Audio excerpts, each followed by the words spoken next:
What is going on, people? It's Matt from Liquid Loans, and in this video I chat to Jexxa, a colleague of mine at Liquid Loans, and we talk about PulseChain, the Liquid Loans protocol of course, and the tokenomics surrounding the loan token. So with no further ado, let's go. Hey Jexxa, how's it going? Welcome to the stream. Hey, thanks for having me, man. Glad to be here. Yeah, I really appreciate the content you've been putting out on your channel, the behind the scenes with Liquid Loans, deep informational videos that give a lot of context on how it all works and the mechanics behind it. So thanks for that. Yeah, no, cool, mate. I thought it was important to get some really short, sharp videos, just jam packed with content out there. Much of us in the HEX and the Pulse community, there's a lot of long form videos out there going for 2-3 hours. Mm. Everyone's running out of time, so I just wanted to do some really nice, short, sharp ones that would, get everyone up to speed pretty quickly. So for the people watching who don't know who you are, maybe you could give us a bio, background, Hmm. and what you do at Liquid Loans. Yeah, right. So I'll step back just initially my involvement in the community. So been involved in HEX since before day one, obviously following the project while it was in development for a year or two prior to the actual launch. So I was lucky enough to be around and know enough to have confidence to get involved in the first day, but still had a lot of Nice. learning to do at that stage, as did everyone else. So we're all sort of learning together. I guess from a bio perspective and what I've done outside of crypto, uh, back in the day, I done my trade as an electrician and ended up spending a reasonable amount of time in the IT field. So got to the stage in the IT world where I was a network security engineer. So I'd done all the certifications and everything to get to a reasonable level in that field, and was responsible for managing teams delivering IT projects. So very much a strong technical background Nice. in that role. And then I sort of moved sideways from that and took those project management skills that I learned in that role and applied them to property development. And in doing that, I've been doing a lot of fundraising, putting together syndicates. So a lot more financial than what you'd imagine property development would be. Most Mm. people think it's about building homes, but it's actually more about relationships and raising funds to get the capital to do these projects, speaking with financiers to bring it all together. So it was a pretty mixed bag of skills, but it turns out those two skills, the technical side and the economic side, actually work really well for crypto. So yeah, I made the transition to crypto early 2017, and probably went in like most people do with just dabbling with investment. Uh, but I was pretty fortunate to have a lot of time on my hands when I was making that transition. So for me, getting into crypto wasn't like doing a bit of messing around at night. It was 8-10 hours a day, just getting to know the code, understanding how everything works, really diving deep on the technology side of things. Mm. So yeah, I wasn't your average crypto investor. I love getting into the details and all the tech side of things. So That yeah.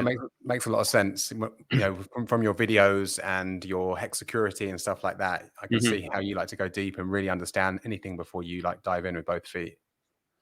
Yeah, look, I'm a big believer. The only way to be able to teach, or the best way to learn something, is to actually teach someone something, Mm. because that forces you to go deep, to understand it, so you can actually convey the concepts.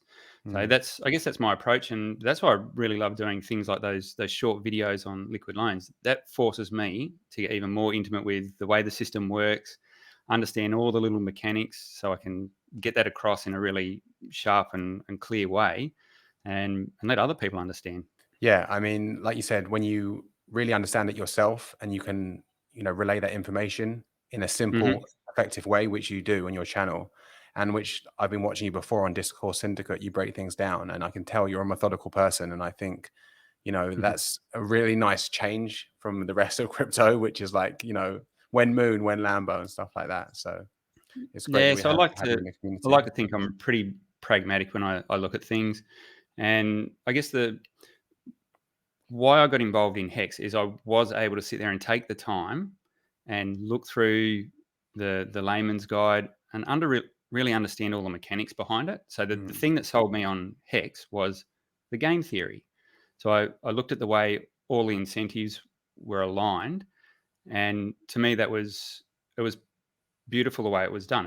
It made sense. I could understand where this was going long term because it Mm. was aligning everyone for the common good. And then there was the other important things that we all are aware of now is the no admin keys. You can't mess with it. No external inputs that it needs to worry about. So for me, that was very confidence building in what Hex was. Mm.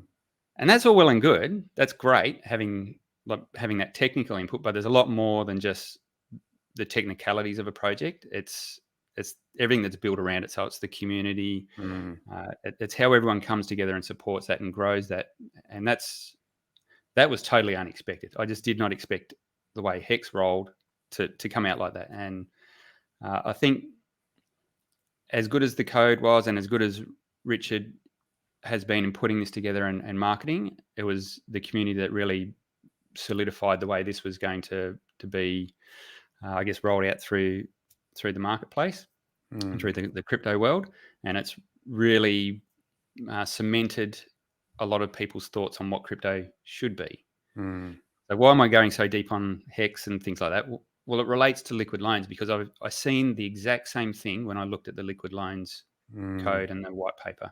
So when I looked at that, I went deep and understood the game theory behind it and the way the incentives work in the system. So Mm. for me, that was the big light bulb moment when I looked at that particular protocol. Was I could see the similarities between Hex and it and the way it was going to roll it in that decentralized manner. Mm. Well, that makes sense. And like you said, some things you can foresee, right? Looking at the code, other things you couldn't foresee with the community getting so viral Mm-hmm. with Hex. But also, we're already seeing a community around liquid loans already, which is very Yep. passionate, along Mm-hmm. with great code, no admin keys, immutable, all that good stuff. Exactly. Yep.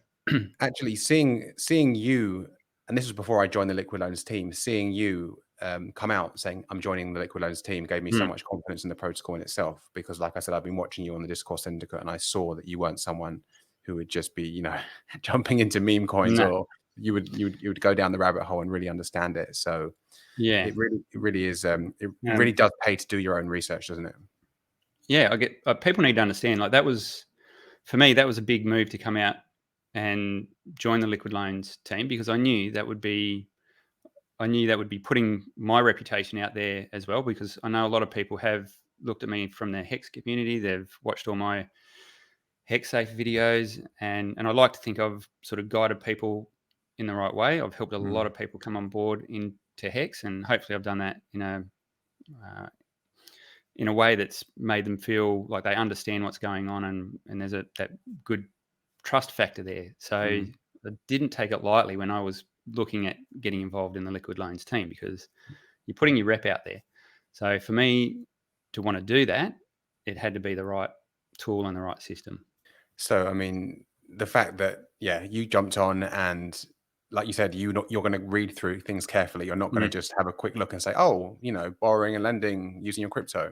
You're going to go Yeah, deep yeah. on it. And that really says a lot about the white paper, which I see you talk about a lot. And you always say to people, listen, if you're on the fence, do read it because everything you need Mm. to know is in there. Yep. Yeah, it's not an easy read. Like Mm.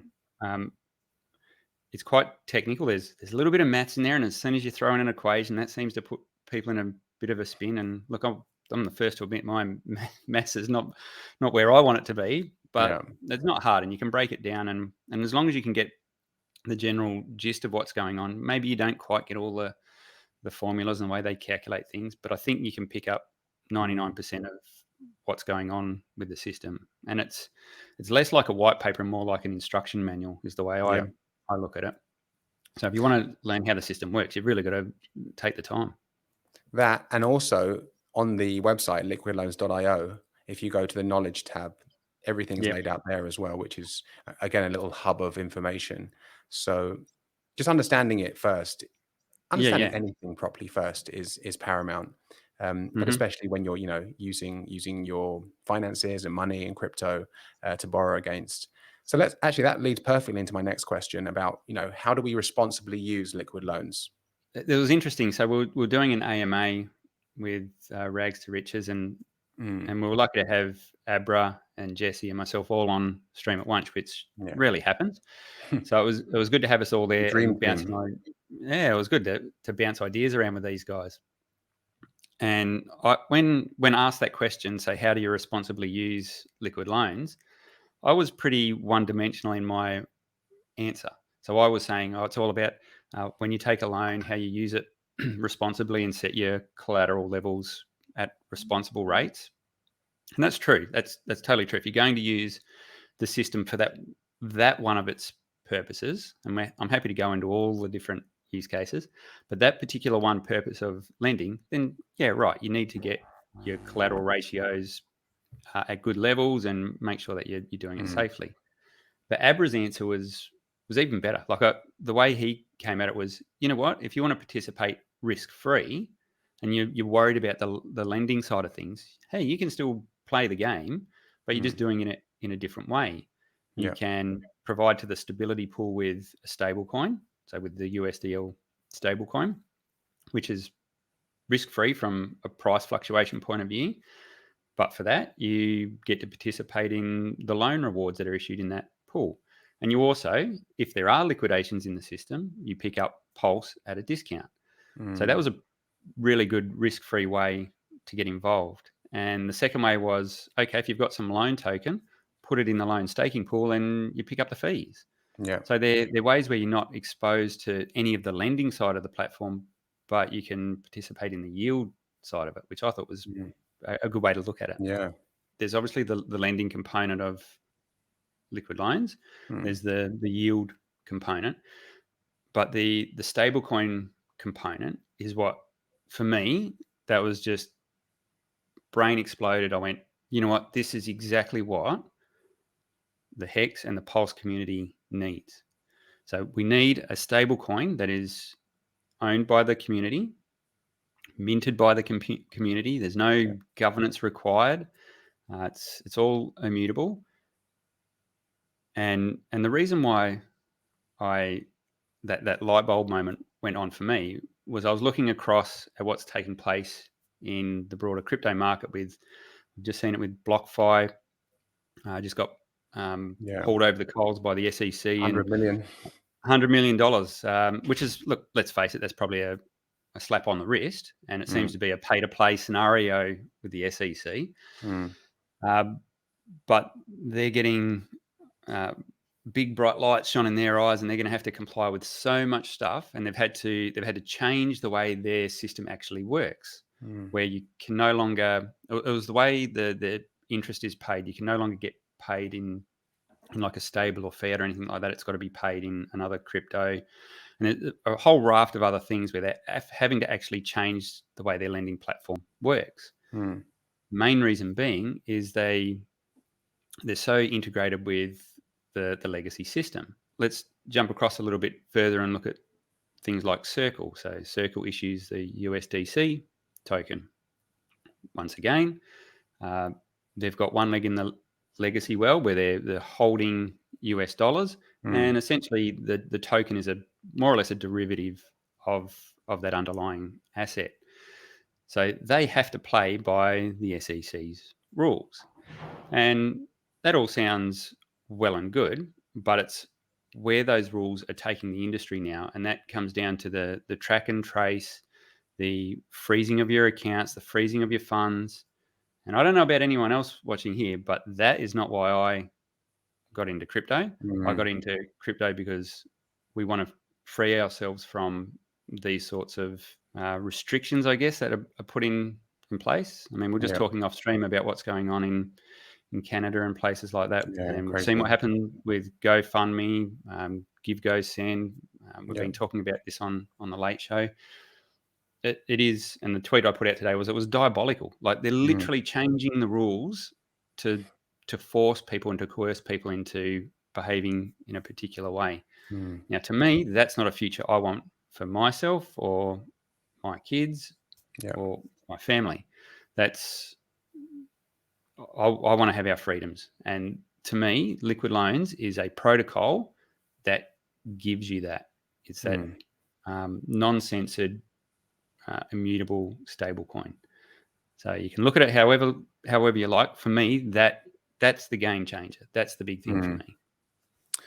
There's definitely regulation coming down the pipe, more Yep. and more regulation. And, we hear about DeFi a lot of the time, and a lot of it isn't DeFi, is it? It's semi-DeFi, if that. Yep. So having an algorithmically backed stable coin and, no governance, no admin keys, really is true DeFi compared to what a lot of the market has at the moment. And it really is exciting that, it's algorithmically backed as well. So yeah, I always make the comment that hexagons are usually 8 to 10, 12 months ahead of the rest of the market. So when Hex launched, had a bit of trouble getting listed on exchanges, still does. What did that mean? Well, it meant we had to go play in the DeFi world. So we're using Uniswap, and we were using all the tools that were launched on the Ethereum network as they were intended to be used. And it's taken the rest of the market a while to catch up. I mean, the prevalence of DAOs and staking protocols and all that now, off the back of essentially what Hex done, they're all coming through, and Hex really led the way. Now, it's done it in a completely different way that sometimes rubs the rest of crypto the wrong way. But the long and the short of it is, it put every hexagon that was using it and still is using it so far ahead of the rest of crypto. Yeah. Without the users even understanding how much they've learned. What I look at liquid loans is it's that next evolution. So people are looking across and they're looking at liquidity and they're comparing and saying, well, what would liquid loans do if that's what liquidity's done? What they don't understand, that thing's been going like 8 months maybe, launched at a really weird time. And we can cover that a little bit more as we go through this, but it's ahead of the game. It's ahead of the curve. People just don't realize that yet. And that is the opportunity for PulseChain, is it can leapfrog all these other stables and everything and bring to market this next evolution of stable coins. So that's the opportunity that sits in front of everyone that's going to be using PulseChain. Well, I mean, and that's what you want to do in crypto and in life. You want to get on to things that are going to be winners early, right? And you Hell can yeah. have that foresight to see, well, you had it with Hex and now you're having it with liquid loans. And I think a lot of people are seeing it now too. One of your videos, you touched on positive price loops, and that was really interesting because you're talking about PulseChain obviously being the foundation, the substrate, and then everything else kind of sitting on top of that, and how they all support each other if you hold all of that. Can we talk a little bit about that? Because I think that's really interesting. For sure. Yeah. Okay. So I ran through, and you're going to test my memory here, but I done the one DeFi video. So one DeFi. One DeFi, yeah. And one DeFi, yep. So the way I positioned that was, we've got all the tools we need. We've got a savings account with Hex. We've got the rails that runs on now with Pulse, which is really important. We've got the exchange medium in PulseX. So if we need to switch in between these coins and tokens, we can do that. And then I said, the thing that Liquid Loans brings to the table is the lending side of it, which is a big deal, and the stable coin factory. So you've got the ability now to have this asset that can move through all the DeFi protocols and be owned by the community. So as it's getting used and as it's getting minted, the community benefits from that. So you bring all those four pieces of the puzzle together, and it's really all you need. Like, that is all we really need from a financial perspective to be able to succeed. Now, we're going to see all the other things come across to PulseChain, the NFTs and all that sort of stuff. And, Of course, yeah. and I think they'll play a big part as those technologies mature and the use case for those is truly found. They're going to be massive. There's no doubt about it. Now, do I like the expensive JPEGs? Well, no, but I can see where that's all going. And I think that's a really bright future. It's early days. They've got to sort out a few things. But from a financial perspective, those four things I just mentioned, so Hex, PulseX, Liquid Loans, that's the whole kit you need. Yeah. You can. So you mentioned about feedback loops. So if you do well on HEX, that allows you to go buy some Pulse, which allows you to put it in the vault, which allows you to mint stablecoin to extract some value from that without having to sell. Like, you haven't sold anything down and gotten rid of it yet, but you've been able to extract some value in the form of USDL, which you can go do what you like with. It's no tax advice here. Go get your own tax advice, but loans are not taxable. So you're not actually selling the capital asset. So if you can get into those good strategies, which the wealthy use, which is never sell your assets and just Or against extract, them. borrow against them, extract the value out of them to go do something else. Yeah. So you can put these through a whole loop where every time you make more gains on one part of the loop, you can feed it back in to the other part. And it goes as far as, okay, well, why PulseX? How does that fit into the loop? Well, every time you need to do these exchanges, move from HEX to Pulse or whatever you're doing that on the exchange, which goes back into the value of the PulseX token. Yeah. So it's a beautiful feedback loop where you don't have to do much. You can play in this circle and keep moving things around. And we've seen something like no less than 6 or 7 strategies produced by the community on different ways you can accumulate Pulse, different ways you can get more HEX, how you can extract the yield from liquid loans. There's just so many ways you can play this that I don't even think we've scratched the surface on. But that I'm really excited. Like, that is the thing I'm the most excited about, is when it launches, to see how people are going to use this and how they're going to come up with these creative strategies, and just keep taking this to the next level. Oh, 100%. When I watched your video on that one DeFi, it was so true, because once we have that, it's a whole ecosystem, and you own a bit of, if you have the loan token, you own a bit of the central bank. If you have PulseX, you have a bit of the exchange. If you have Pulse, you have, the train tracks of the whole thing. It really, and obviously HEX has the savings account. It really is an exciting time to be in crypto, especially with PulseChain around the corner. We talked about earlier about, never selling your Pulse obviously is the main draw to liquid loans. And we touched on with what Abra said, but what are the other main benefits of using liquid loans? So we never have to sell our asset. We can watch it go up and to the right while getting liquidity. That's amazing. Let's talk maybe a little bit more about the loan token and the stability pool. We'll talk about firstly how that works and how the loan token works. And then I'm happy to go a bit deeper into some tokenomics side of things and see if we can tease that out a little bit more. Sure. So just from a basic point of view, general components work are you put some Pulse into a vault, and that allows you to mint some stablecoin. So the important thing is you do that in safe ratios. So let's just say you put in, I don't know, $20,000 worth of Pulse, and that allows you to mint safely $2,000 worth of USDL of stablecoin. So then, what can you do with that USDL? Well, you could go take that out to an exchange somewhere and use it in real life. And there's going to be points in time when you want to do that. And that's a beautiful, just on that very simple concept, that's an easy way to extract some value out of your Pulse, never selling it, therefore never getting a capital gains issue, extracting some value out in USDL and going and spending that. Now, over time, we think Pulse is going to continually go up. If all the previous way these blockchains have performed, so all the L1s have performed, they tend to sort of go up and to the right.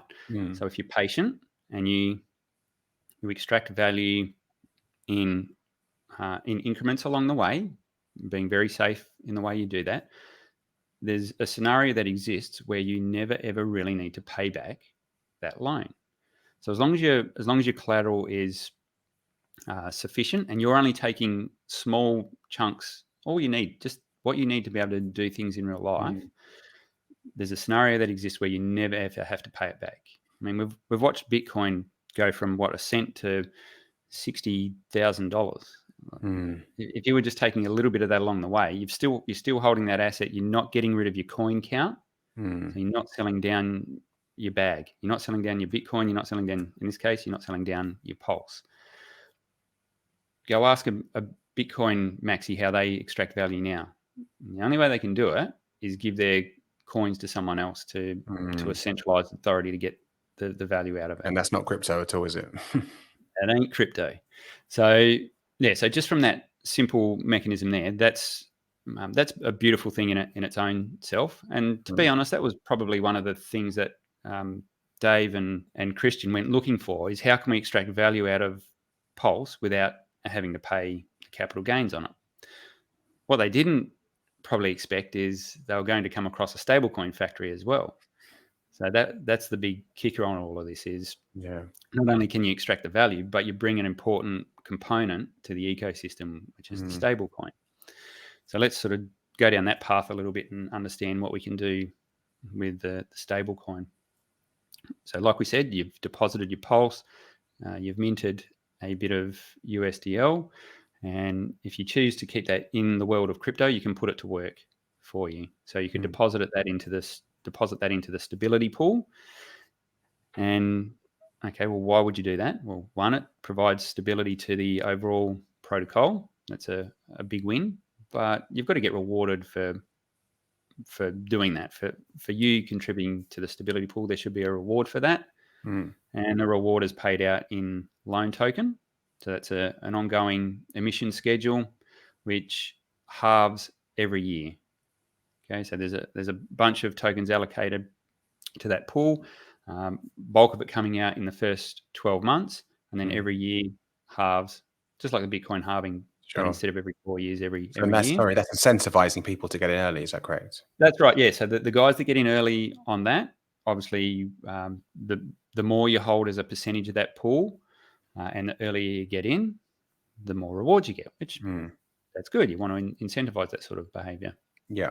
But what also happens, so the service that actually provides is, if for any reason someone neglects their vault and lets it get to a risky stage, then, and the system needs to remain solvent, needs to take some action to remain solvent, then it could liquidate that vault. Now, in doing that, it takes some funds from the stability pool to pay down the debt that person has already extracted. So they've already pulled out the value, but the stability pool needs to pay that back. And any collateral that was sitting in there goes across to the stability pool providers. So you're actually getting a yield in loan token, and you're getting you're buying Pulse at about a 9.5% discount. That's just the way the maths works in the system. Nice. So that kicks on to the next component. So you're getting given this loan token. Well, that's great. What's the point of it? Is it just another one of these useless incentive tokens like we see on PancakeSwap? Well, no, this one's actually yield bearing. So this one's quite important, because you take that loan token and put it into the staking pool, and then it will. This is where you become an owner of the system. So if you hold the loan token, you are in fact an owner of the protocol. So anytime someone uses the system to mint stable coins or redeem stable coins, they pay a fee. Where does that fee go? Well, it goes to everyone that is a loan token holder and have their loan token staked in the staking pool. So you can in fact, this is the beauty of it, you can hold your Pulse, mint some USDL, go and use that to get a yield paid in loan, go put the loan into the loan staking pool and get a yield on that. So it's gains upon gains upon gains. Yeah.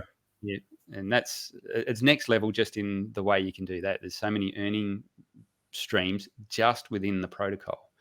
And that's before you start looking outside of it to what you can do with HEX and other things. Again, when I first heard about liquid loans, I was so obsessed with just never selling my Pulse, which is great. It's amazing, being able to use your Pulse as collateral. But when I did a deep dive on the loan token and saw it's basically a fee generating token, it's the opposite of a duct tape on token, a useless token, like you said, with a PancakeSwap or whatever. This generates all the fees in the system. So anyone who's using the system, whether that's for redemptions or for opening a new vault, the loan staking pool gets a portion of those fees. And that's just, it's incredible. It really is. Maybe we can talk about the tokenomics of it in general and how you think the loan token could do. Yeah, right.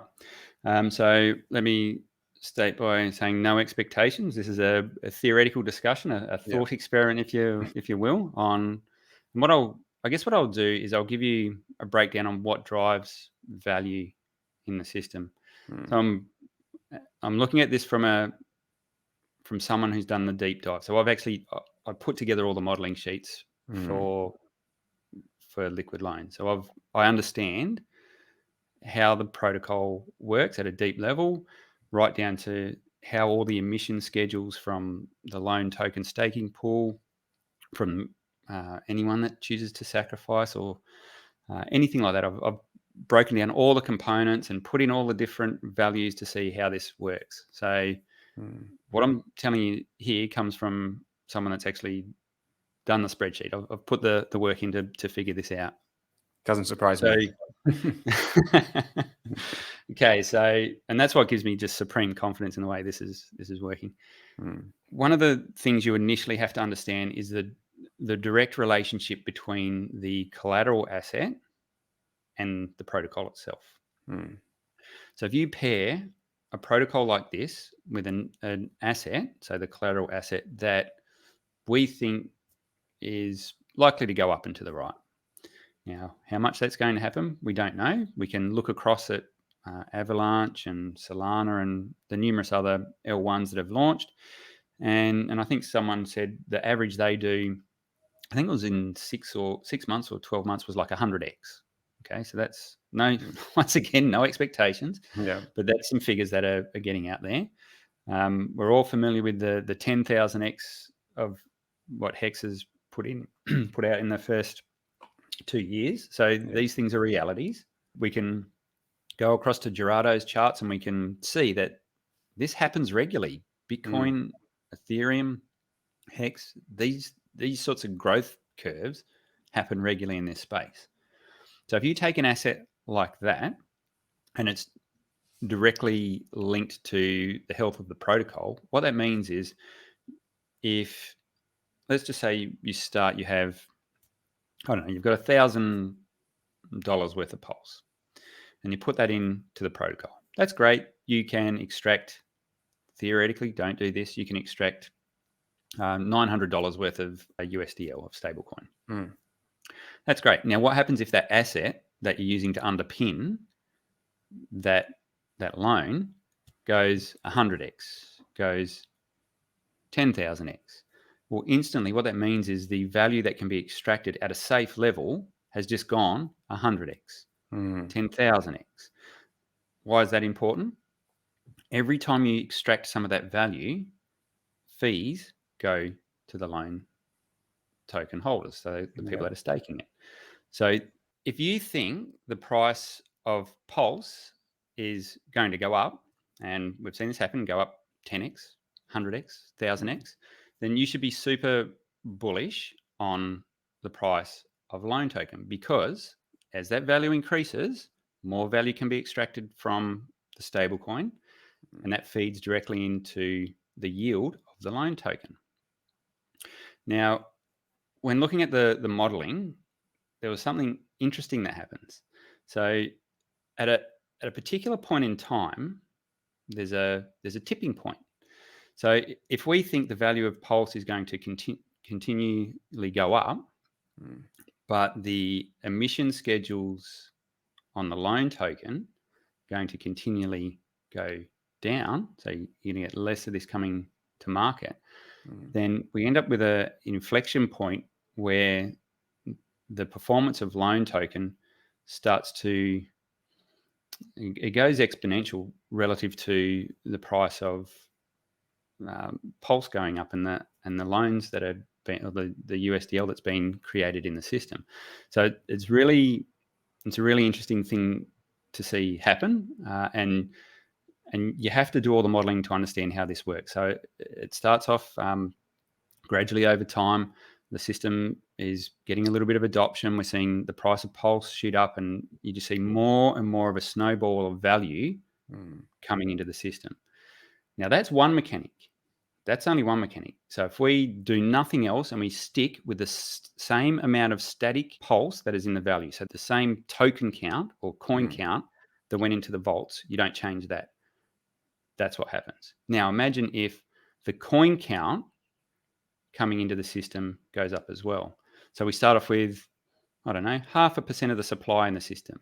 And over a little bit of time, 1%, 2%, 5%, because people start seeing the way the system works. They build trust in it. They are confident to extract more value, therefore more funds flow into the system. So if you add, and I didn't even add that mechanic when I was doing the modeling. Like I didn't add it as a compounding effect. We ran it at different levels, but if you have a combination of those two things going on at once, looks pretty good on the modeling. So as Pulse goes up, loan goes up, basically. Yeah, all things being equal, yeah. So if people are using the system as it's intended, there's a direct relationship. In crypto and in life, when people start seeing things are being used, like HEX as well, right? When HEX, people thought at first, oh, I'm not sure about this, and they saw other people using it and getting value, and a crowd attracts a crowd.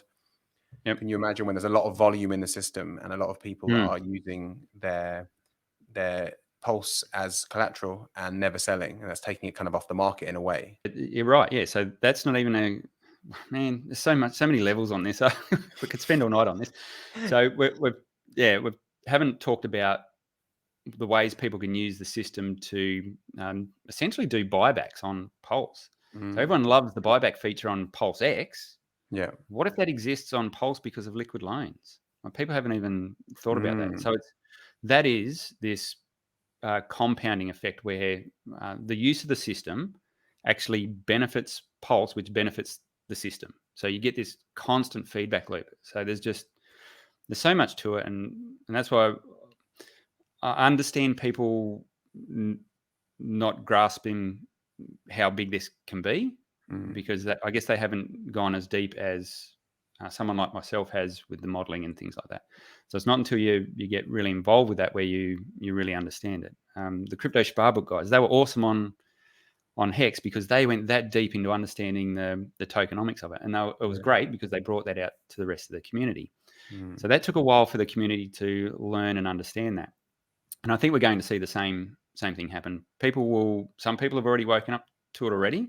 Others, they probably need to see a little bit of it functioning a bit more and build up the confidence. With HEX, we went from, I think it was 2-year average stake lengths up to 3, 4, 5, 6. So confidence grows in the system.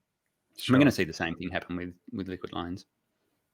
Yeah, 100%. When people start using it, and who wouldn't? Why would you sell if you didn't have to? Your best performing asset. You're kind of talking about Bitcoin earlier, or any good crypto asset. You're kind of between a rock and a hard place either way, right? You sell too early and you're on suicide watch for the rest of your life. Or you're too scared to sell because you're thinking, oh God, if I sell now, it's got another 10,000x. So I better hold on. But then you never sell and you never get any liquidity. With liquid loans, it's just, I still get to hold my coins. I hold the keys and I get to gain liquidity. I mean, using all the different systems in PulseChain, it really is mind blowing. Yep, it's a bit of a game changer. Absolutely, absolutely. To shift direction a little bit, I want to talk about one of the forks of Liquidity that's on the Avalanche chain, Teddy Cash. And why has their token been performing quite badly? Have you been looking at that? Yeah. And do you know much about it? Yeah, I have. And I guess that's the beauty of seeing this protocol launched on numerous chains. We've got the benefit of examining tweaks that each chain made and understanding what's good, what's bad, what could have been done better, why are these guys having issues. With something like Teddy Cash on the Avalanche protocol, the way it was done, it was really set up to incentivize the team. So how do they extract value? Well, they've got to sell down the Teddy coin, the Teddy token. So that's why you're seeing constant sell pressure on the Teddy token. So it was just a slight thing that they'd done in their tokenomics, which changed the whole dynamic of the system. Now, granted, they've launched on a chain which is still trying to get adoption. So the actual user count on the system is tiny. I think there's like 25 volts or something on the system. So it's not like it has gained a lot of attention there, mainly because they've got no budget to do any marketing. There's no one's driving it. There's no one there to support it. So it's been let loose in the wild, and I think it's been brought to market by people that are probably techie guys just having a crack. For them, it was an easy win to fire this up, but they haven't really structured it well, marketed it well, got the adoption on the chain that they should have. So it's going to suffer. Now, the good thing about that is, though, that system, you would think a system with that least amount of users would be woefully unstable. Yeah. Wouldn't be doing its job. But the reality is totally different. It's actually the stablecoin and everything's still really solid. It's still holding up even with a small amount of users on there. So it's good to see a system that is put under a lot of stress and see how it behaves. And then we've got one that's a little bit more mature in Liquidity. Once again, those guys have done a fantastic job. They're the guys that actually developed the code. On Ethereum, right? On Ethereum, yep. Now, they had a lot of sunk costs. And the reason why they had a lot of sunk costs is they had to fund development for probably a year or two, do immense amount of audits and immense amount of agent modeling. So they had a lot of sunk costs that they've got to recover somehow. Okay, so you've got to dig a little bit deeper behind all these protocols and understand some of the handbrakes or roadblocks that they've got on them. And not taking anything away from what Robert and his team have done, it is phenomenal, the code they've put together. But once again, they're very technically oriented.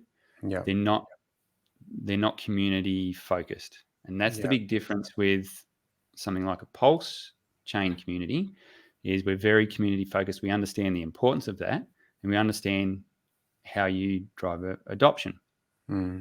Just by way of example, Liquidity has about 330 people in their Telegram. How many have we got in Liquid Loans? Have you taken a look recently? Close to 8,000, I think. Nearly 8,000. Yeah. Night and day. Yeah, that shows you the level of community involvement we have already this early on the Liquid Loan side of things. We all know that community does a lot for these protocols. So for HEX, PulseX, it's all about community and adoption. It's all about community in crypto in general, isn't it? You know, the strongest communities, they're going to be the biggest proponents to go out there and shout from the rooftops, hey, this is a good protocol, this is a good project, come and use it. And the fact that Liquidity's only got a few hundred in its Telegram, I think speaks quite a lot. Yeah, so if you can have the best protocol ever, but if there's no use or no adoption, it's useless. It sits in the corner and does nothing. And we see this so many times with technology. You've got the incumbents and they've got a lot of mind share and a lot of networking effect. And it's to be able to overcome that, you have to come up with something pretty good. And then you've got to be able to drag their users away. So you can't underestimate how big an impact the rock solid community that's on HEX and already on Pulse. And you've just seen what's happened with PulseX. We've had something like 120,000 wallets sacrificed. That's a lot of users to come across and use these tools. Yeah. People vote with their money. You can see where they put their economic energy, what they believe in. And the sacrifice phase for PulseChain and PulseX have shown, the interest in this. And it's just, actually, let me ask a question. What do you think, like Teddy Cash or Liquidity, would they have done better if they had bigger budgets for marketing and stuff like this? Or what do you think they would have done? I think it's got to help. Like you can't isolate it to one single thing. It's the combination of all of these things that come together. So you need the right tool protocol. That's got to be right, because if that's wrong, well, no one's going to use it. But if you get that right, and you don't have people out there driving the adoption side of things and the awareness side of things, well, then it's going to sit in the corner and rot. So if you don't have that foundation to be able to push out on all fronts, so marketing, supporting the protocol in other ways, which Mm. we see things happen on Uniswap v3. Yeah. As a community, we understand the impacts that having funds available to do that sort of stuff means. Mm. So sometimes they're direct, visible things you can see. Sometimes they're a little bit more esoteric, where things going on in the background that underpins the foundation of the protocol. If you don't have those, you're doing it with one hand tied behind your back. Yeah. Yeah, absolutely. Like you said, you can have the best service in the world or whatever, right? The best restaurant in the world, but if no one knows where you are and you exist, no one's going to try the food Yeah, and talk about it. that's So I right. think in a selfish way, it's great to learn from the mistakes of others and Yeah, looking at Liquidity and Teddy Cash and seeing, like you said, what they've done wrong and what they've done right, and discarding what doesn't work and taking what works is going to be super powerful for liquid loans when it launches on PulseChain.